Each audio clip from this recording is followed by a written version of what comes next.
Hardcore Lies. Hey guys, Rob from Georgia here with you. I'm your Wednesday night host here at BodyBags. It is week 356.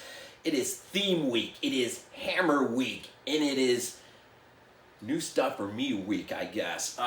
As we continue to delve into our theme week here, I decided, well, the only Hammer film I have on my shelf, I guess, 1958, the first Dracula entry for Hammer in 58. Terence Fisher, of course, directed. Hopefully there's no glare or anything like that. Still running with the old DVD snapper case. Found this at a place real cheap some time back. And I'll be honest, up until theme week this week and having to review it, I think I only watched it like maybe once. And I don't know. I was just sort of like, maybe I probably watched it at the wrong time. And I'll even go out of all the Universal films, Dracula is the one that I do not watch rarely, ever. I don't know why. I mean, my go-to is probably The Invisible Man, the Creature from the Black Lagoon, some of those others. But Dracula, for whatever reason, I don't know. And it's got a pretty short runtime, but it doesn't feel short. And then, of course, you got Coppola's, latest incarnation with Keanu Reeves. And then there's this in 58. Let me just say, this is a Terence Fisher film, and he'll do a number of these, I believe. This week really has been sort of a real introduction for me into Hammer. Now, I mean, you had the heyday of the Universal films, but in 58, beginning in the late 50s into the 60s and 70s, Hammer will really supplant the Universal as the new caretakers of many of their older films, bringing them up to speed, re-updating them. And then, of course, I don't know if we've really had a phenomena like Hammer. I guess you can look at the scope of the 80s in terms of what we got out of there, and we sort of got our own really sort of recreated Universal monsters to effect, if you think of Jason and Michael and, Leatherface, all those, right, in the 80s. But really what Hammer is able to do is really quite remarkable as a film studio. And it's a British studio, right, of course. And so in this film, you got Peter Cushing, of course, picking up the reins as Dr. Van Helsing. You got Christopher Lee, man, playing Dracula. And not the only time. He's going to come back for several of these, if not all of them. No, not all of them, but most of them he'll come back and reprise his role. Michael Gough as Arthur Holmwood. Even in this story is sort of weird. Not weird, I mean, in a good way, but separate of the original film, and of course Coppola's film. And there's tons of incarnations of Dracula, right? But I'll just pick those two as bookends to this one. This story really only focuses in on really Van Helsing and Dracula. But Christopher Lee, man, he gets maybe, 10 minutes in this whole movie. This is Peter Cushing's film. This is Van Helsing's film. But then you've got Arthur Holmwood, Mina, and Lucy Holmwood, right, playing. And really the story, and even the Doctor only has but a cameo to effect. So really the story really just centers on them. And unlike the original black and white with Bela Lugosi, and of course the latter incarnation under Francis Ford Coppola, it's weird, going back and revisiting this film. My appreciation level just began to really rise quick. I would dare say easy. If I had a choice to watch the original old Universal film or even Francis Coppola's film, which I did revisit last night, this is easy for me. This is the superior film. This is the most fun film. It just moves great, even, right from the very beginning. It doesn't waste time. But there's a really unique take, which I'm sure would have shocked the freaking crap out of audiences. And, I don't know, I can't remember, maybe I just said this a minute ago, but this does not feel like 1958. This does not feel like a 50s film. This feels like something you would have seen in the mid-60s or something, really.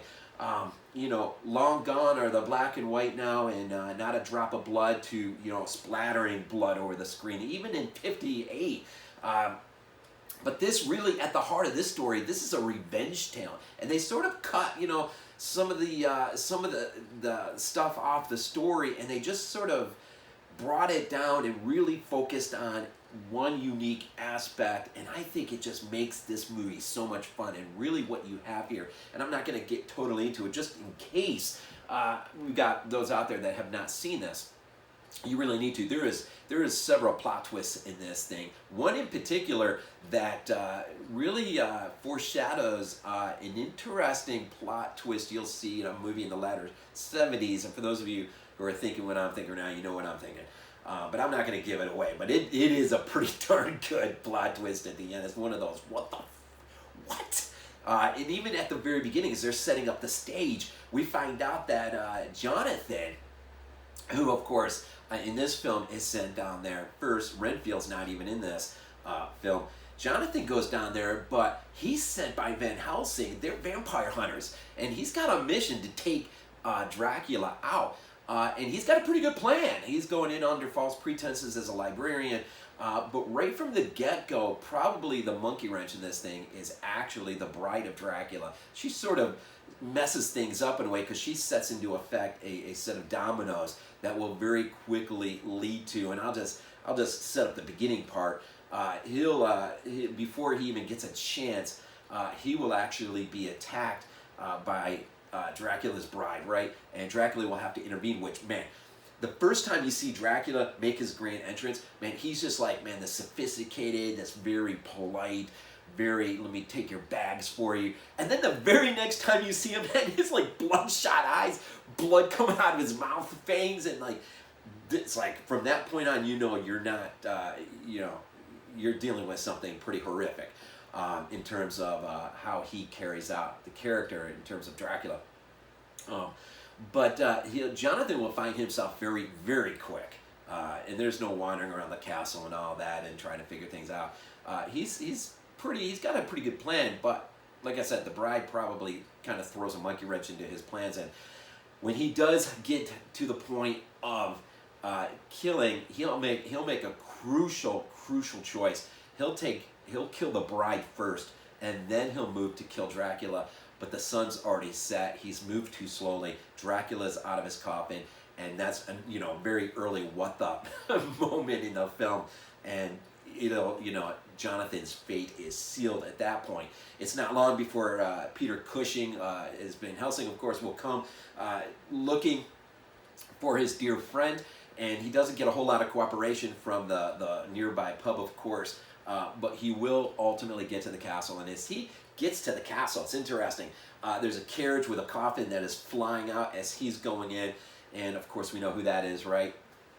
And but what he does not know is he'll go in and find it basically deserted, but he will find a vampire Jonathan, and he'll have to put a stake in his dear old friend. And so, I mean, it really does set up a really just an energized sort of, let's just get this thing going and have fun. And so, in effect, what causes Dracula to pay visit to Jonathan's what will be his family, in effect, as he's supposed to be married to Lucy, right, is revenge for the killing of his bride. And that just sets a tone and a vibe in this movie that really sets it apart. I mean, and it makes it fun. And it's sometimes when you change things up, excuse me, when you change things up, it doesn't really work, or it vaguely works. But this really works to effect. And this makes this movie really, really fun.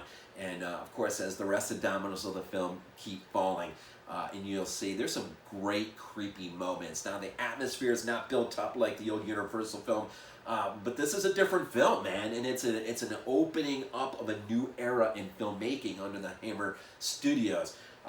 The first one, I believe, was the Curse of Frankenstein, which came just before this. And then you're going to have a whole new era of filmmaking just completely unfold, which is really super awesome.